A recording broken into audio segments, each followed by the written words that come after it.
हरे कृष्ण कृष्ण कृष्ण हरे हरे, हरे राम राम राम हरे हरे, हरि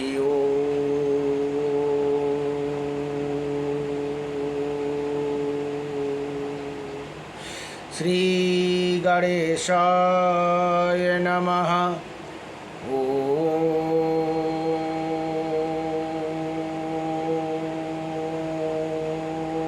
श्री सरस्वती नमः। ओम श्री वेदपुरुषाय नमः। ओम श्री मातृपेतृचरणकमलेभ्यो नमः। ओम श्री गुरुचरणकमलेभ्यो नमः। ओम समस्त कुलदेवता चरणकमलेभ्यो नमः। ओम समस्त पितृदेवता चरणकमलेभ्यो नमः।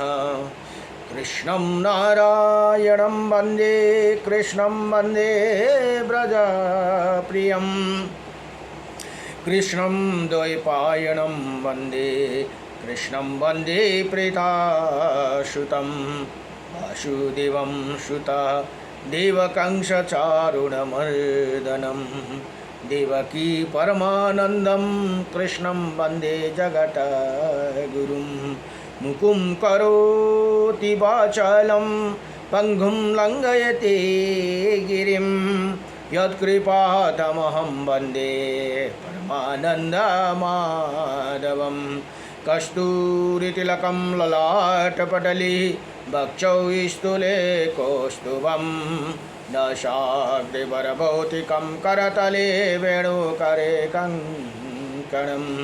सर्वज्ञ हरिचंदन सुललितं कंठे च मुक्तं बलि, गोपास्त्री परिवेष्टितो विजयते गोपालचूडामुनिः।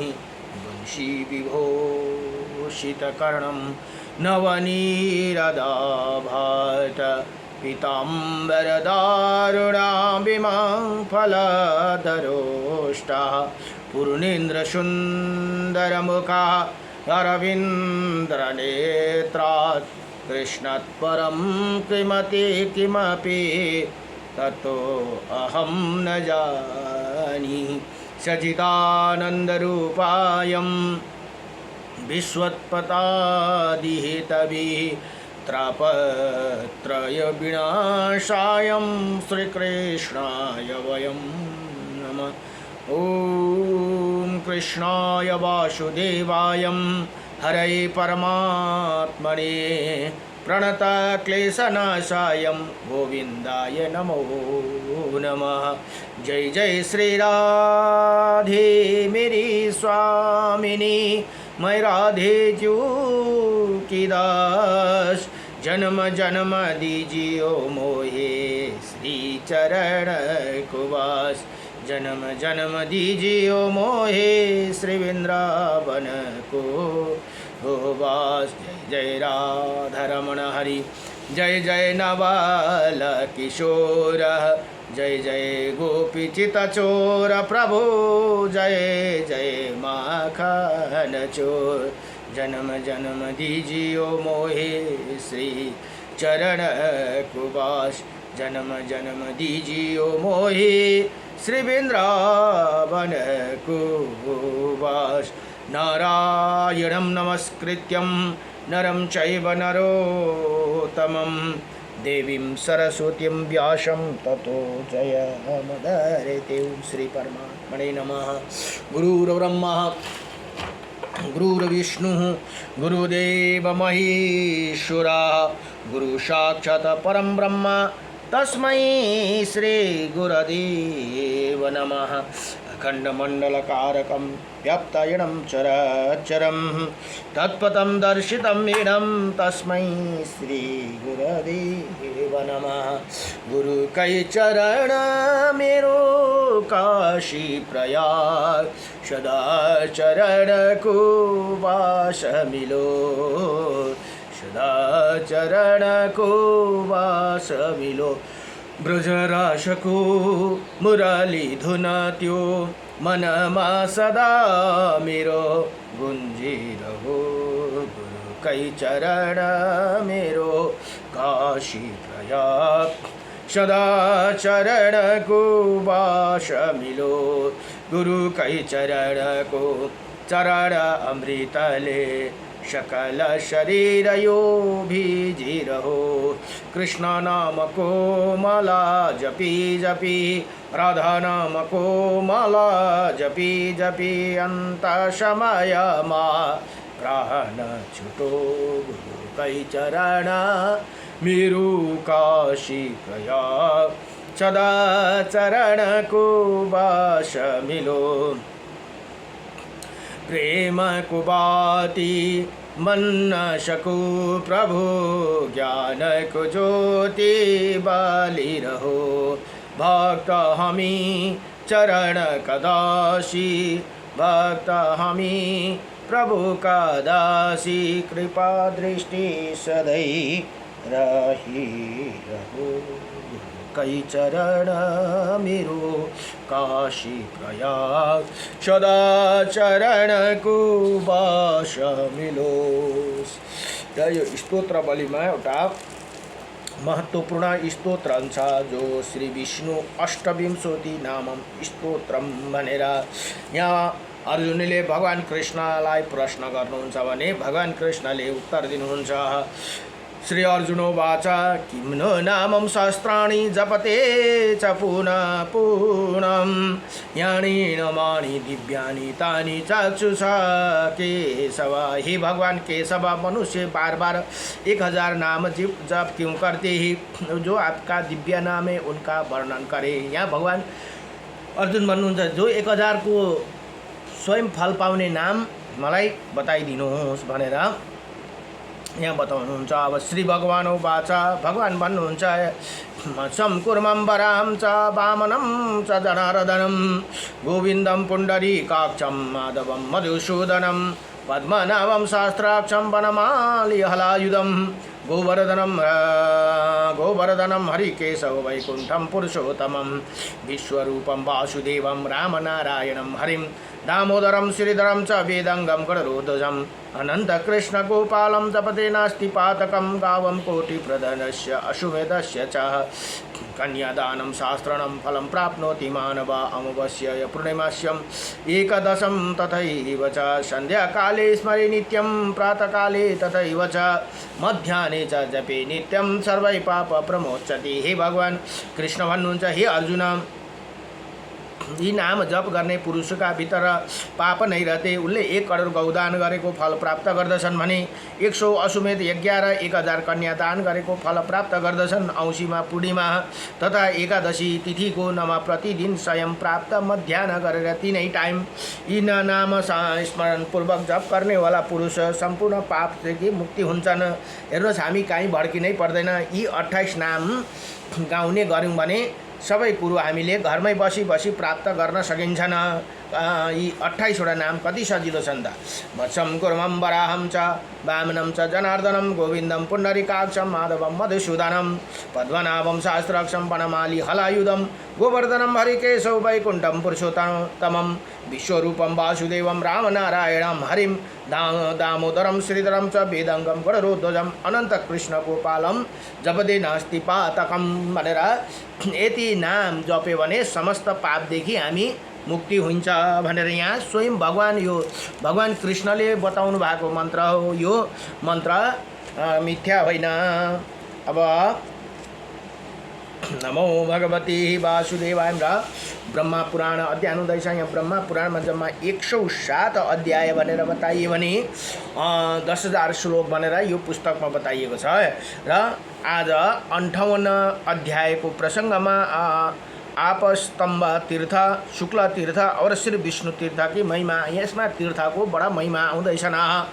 अब यहाँ संवाद चाहिँ ब्रह्माजी र नारद मुनिको छ। नारद मुनिले प्रश्न गर्नुहुन्छ भने ब्रह्माजीले उत्तर दिनुहुन्छ। यहाँ भन्नुहुन्छ ब्रह्माजी, हे आपस्तम्भ तीर्थ तीनै लोका में विख्यात है।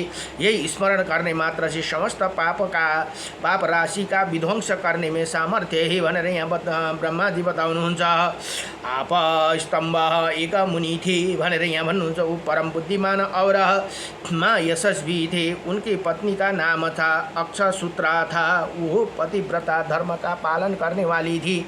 मुनि के एक पुत्र थे जो कर्की नाम से विख्यात थे। वही बड़े विद्वान तथा तत्ववेत्ता थे। एक दिन उनके आश्रम पर मुनि श्रेष्ठ अगस्त्य जी आए। शिष्यों सहित मुनीश्वर आप स्तंभ ने अगस्त्य जी का पूजन किया और इस प्रकार पूछा, हे मुनिवर, तीनों देवताओं में कौन पूज्य है? अनादि एक और अनंत कौन है? तथा वेदों में किसका युग यशो गान किया गया है? हे महामुनि, ये मेरी स्वयं ही संध्या है भनेर यहाँ भन्नुभयो।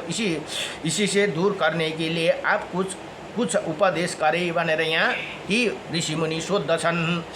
अब अगस्त्य मुनि भन्नुहुन्छ, अब धर्म अर्थ काम और मोक्ष की सिद्धियों के शब्द प्रमाण बतलाता जाता है। उसमें भी वैदिक शब्द सबसे बड़े श्रेष्ठ प्रमाण है भनेर यहाँ बताउनु भयो। वेद के द्वारा जिनका यशोगान होता है वही परात्पर पुरुष परमात्मा है भनेर यहाँ बताउनु भयो। जो मृत्यु के अधीन होते हैं और जो क्षर पुरुष जानना चाहिए, वही जो अमृत है उसे पर अक्षर पुरुष कहते हैं भनेर यहाँ बताउनुहुन्छ। अमृता का भेद भी दो स्वरूप है, मूर्त और अमूर्त। जो मूर्त है निराकार है और परम ब्रह्म जानना चाहिए भनेर यहाँ बताउनु भयो।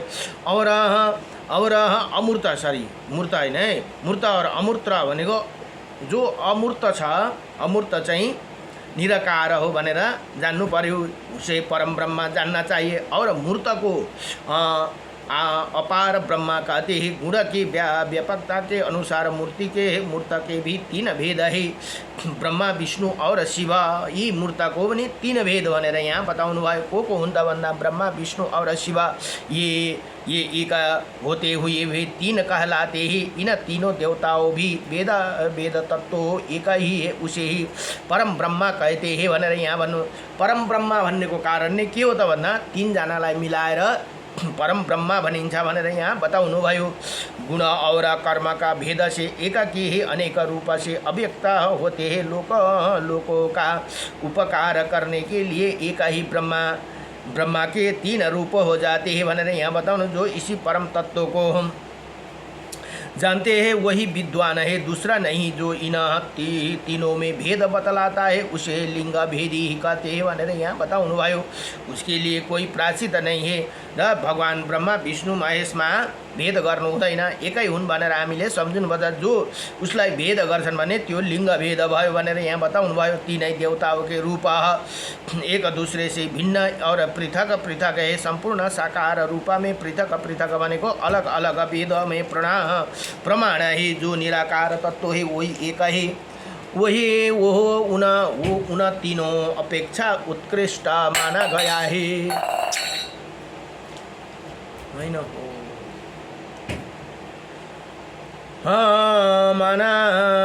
माना उत्कृष्ट माना गया है। अब अपस्तंभ बोले, ऋषि इसे मैं किसी निर्णय पर नहीं पहुँच सका। इसे जो रहस्य की बात है उसे विचार कर बतलाइए भनेर यहाँ फेरि सोध्दछन्। अब अगस्त्य मुनि भन्नुहुन्छ, यद्यपि इन देवताओं में परस्पर कोई भेद नहीं, तथापि सुख स्वरूप हम शिव से ही संपूर्ण सिद्धियों को प्राप्त होती है। हे मुने, पराह भक्ति के साथ भगवान शिव की आराधना करो। दंडकारण्य में गौतमी के तट पर भगवान शिव समस्त पाप राशि का निवारण करते हैं भनेर यहाँ बताउनुहुन्छ। महर्षि अगस्त्य की ये बात सुनकर आप स्तंभ मुनि को बड़ी प्रसन्नता हुई। उन्होंने गंगा में जाकर स्नान किया और व्रत पालन का नियम करके भगवान शंकर को सतवन किया, स्तोत्र करना आरंभ किया भनेर यहाँ बताउनुहुन्छ। अब आप स्तंभ बोले जो कर्म हो काष्ठों में, अग्नि फूलों में, सुगंध बीजों में, वृक्ष आदि पत्थरों में, सुवर्ण तथा संपूर्ण भूतों में आत्मा रूप में छिपे, आत्मा रूप से छिपे रहते हैं, पुनः भगवान सोमनाथ की मैं शरण लेता हूँ। जिन्होंने खेल खेल में इसी विश्व की रचना की, जो तीनों लोक को भरण पोषण करने वाला उसमें रचयिता है, और संपूर्ण विश्व जिनका स्वरूप है, और जो सत असत और पेर है, उन भगवान सोमनाथ की मैं शरण लेता हूँ, जिनका स्मरण करने से देहधारी जीवन का दरिद्रता, महान अभिशाप और रोग आदि स्पर्श नहीं करते, तथा जिनका शरण में गए हुए मनुष्य अपनी अभिष्ट वस्तु को प्राप्त कर लेते हैं, उन्हें भगवान सोमनाथ की मैं शरण लेता हूँ। जिन्होंने पहले तीनों वेदों में वर्णित धर्म का साक्षात्कार करके उनमें से ब्रह्मा आदि देवता नियुक्ति किया, उन्हें और इसी प्रकार जिन्होंने 2 शरीर धारण किया भनेर यहाँ बताउनुहुन्छ।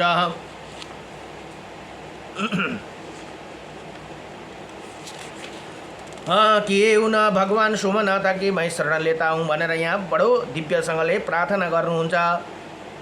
नमः शरण लेता हूँ, अगर प्रणाम करता हूँ, मंत्र उच्चारण पूर्वक हवन किया हुआ हव्य तथा श्रद्धा पूर्वक किया हुआ पूजन, ये सब जिनके प्राप्त होते तथा संपूर्ण देवता जिनका कोई दी हुई हवि के ग्रहण करते हैं, उन्हें भगवान सोमनाथ की मैं शरण लेता हूँ।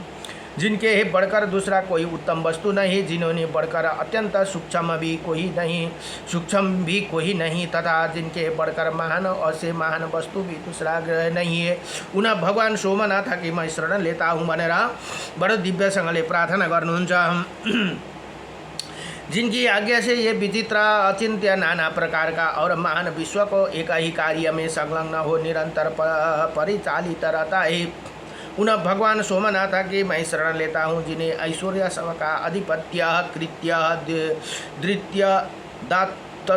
कृत्य तत्व दातत्यो महत्व प्रति यश और सौख्या ये अनादि धर्म है, उन्हें भगवान सोमनाथ की मैं शरण लेता हूँ। जो शरण में ही जो सदा शरण लेने योग्य सबके पूजनीय शरणगत को प्रिय नित्य कल्याण का तथा सर्वस्वरूप, उन्हें भगवान सोमनाथ की मैं शरण लेता हूँ। इसी प्रकार स्तुति करने पर भगवान शंकर ने प्रसन्न होकर कहा, ही मुनि कोई ऐसे वर मांगो। अब आप स्तंभ ने कहा, मेरे और दूसरे का कल्याण हो जो मनुष्य यहाँ स्नान करके संपूर्ण जगत के स्वामी आपका दर्शन करे, वो अपना समस्त अभिष्ट वस्तुओं को प्राप्त करे। भगवान शिव ने एवं मस्तु कहकर इसका अनुमोदन किया। तभी से ये तीर्थ आप स्तंभ के नाम से प्रसिद्ध हुआ। अदा वो अनादि अविद्यामय अंधकार राशि का उन्मूलन करने में सामर्थ्य है भनेर यहाँ भन्नुहुन्छ। शुक्ल तीर्थ मनुष्य की सब प्रकार की सिद्धि प्रदान करने वाला और उसके स्मरण मात्र से संपूर्ण अभिष्ट वस्तु को प्राप्ति होती है। अब भारद्वाज नाम से विख्यात एक बड़े धर्मात्मा मुनि थे। उनकी पत्नी का नाम था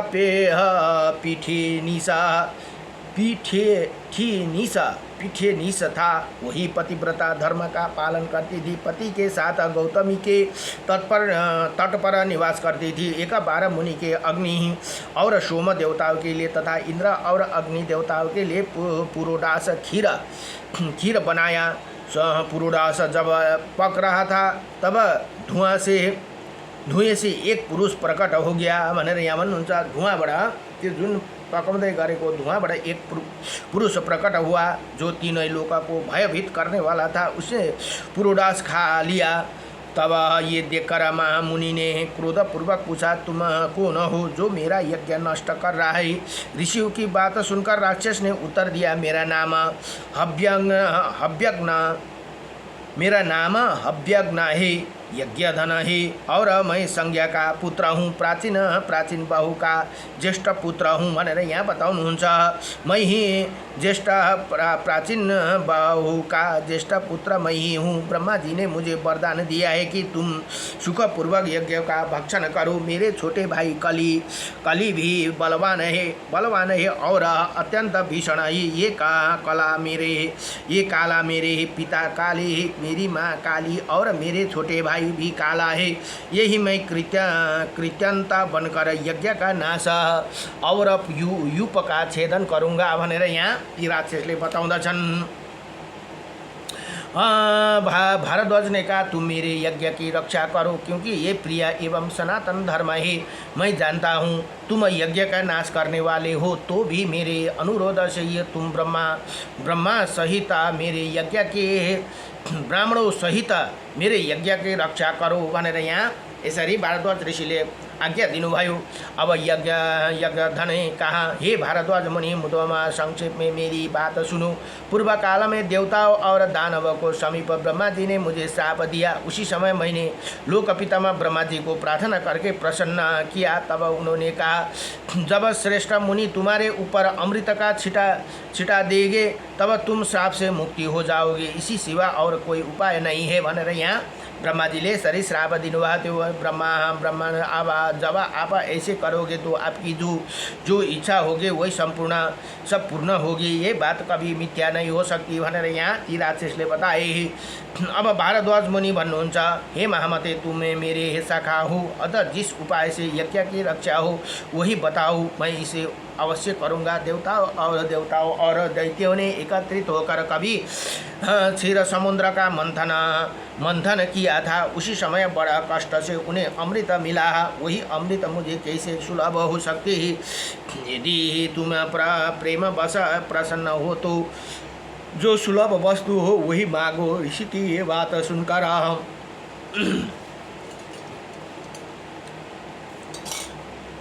ऋषि के ये बात सुनकर राक्षस ने प्रसन्नतापूर्वक कहा, ये गौतमी गंगा का जल अमृत है भनेर यहाँ बताउनु भयो। जो गोदावरी नदी का जल है वही अमृत है, सुवर्ण अमृत कहलाता है।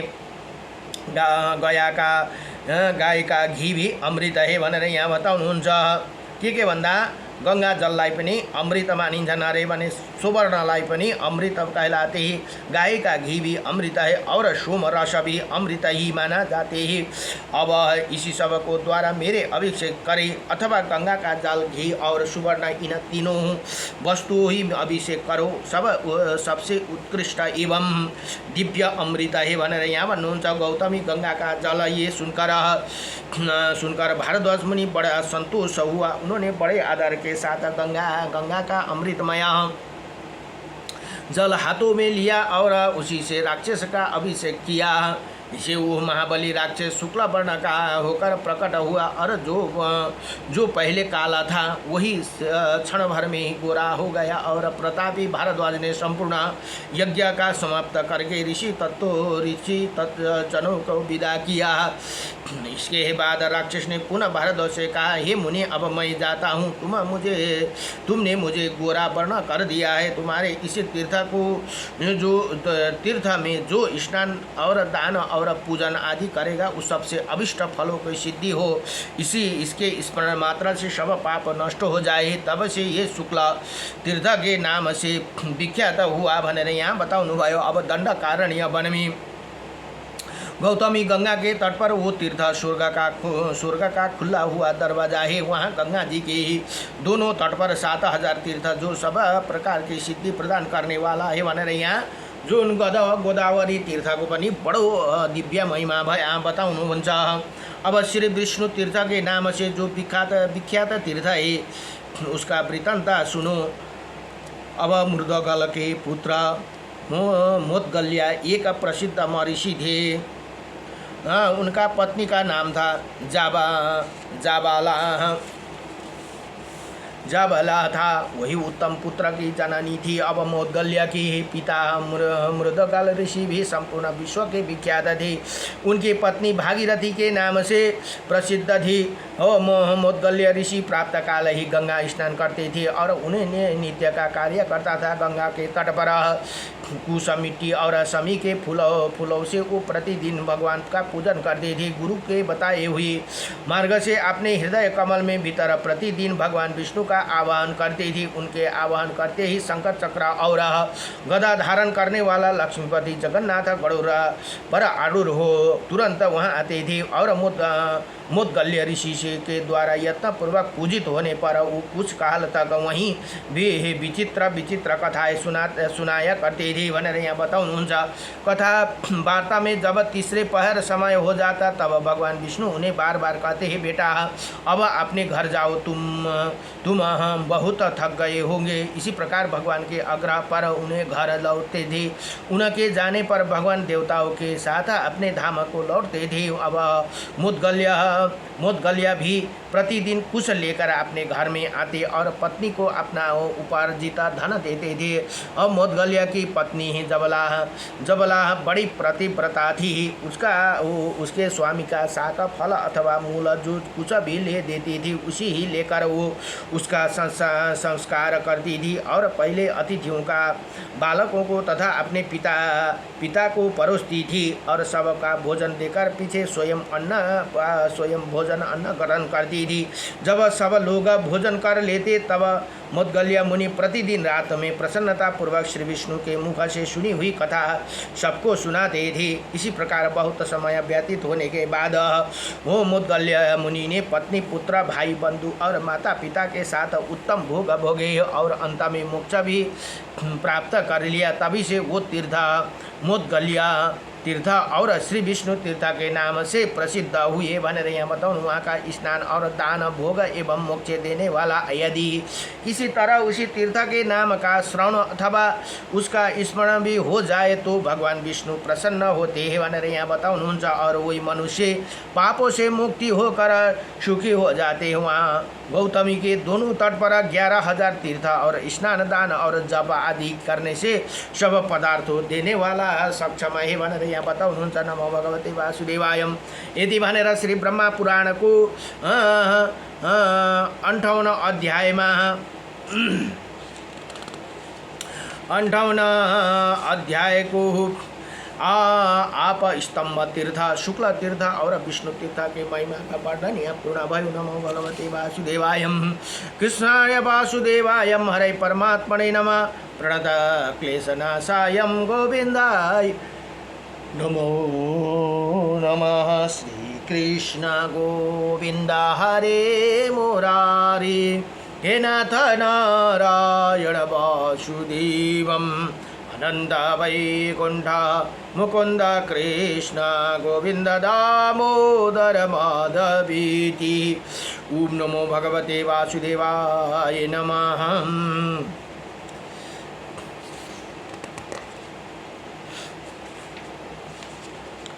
श्री कृष्ण गोविंद।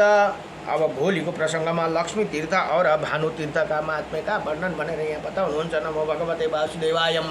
कृष्णाय वासुदेवाय हरे परमात्मने नमः। प्रणत क्लेशनाशाय गोविन्दाय नमो नमः। श्री कृष्ण गोविन्द हरे मुरारी, हे नाथ नारायण वासुदेवम् पितु मातु स्वामी सखा हमारे, हे नाथ नारायण वासुदेवम्। हरि ओम। नमो भगवते वासुदेवाय।